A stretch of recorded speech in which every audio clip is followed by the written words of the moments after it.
Hello everybody. So today I want to talk about calculus.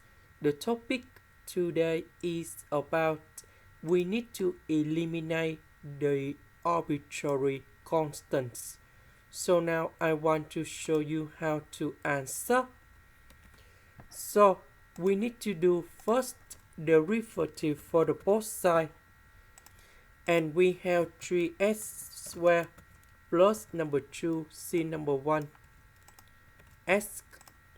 Later that we do second derivative of this one, and this one we have 2s,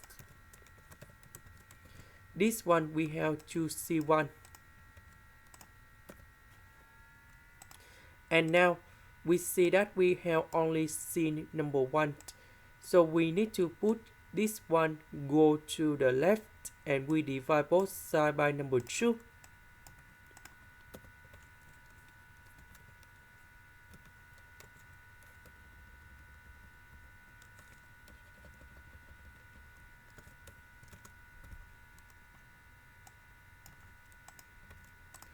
And now we put this one gone here. And that is the final answer. This is the end. Thank you for watching.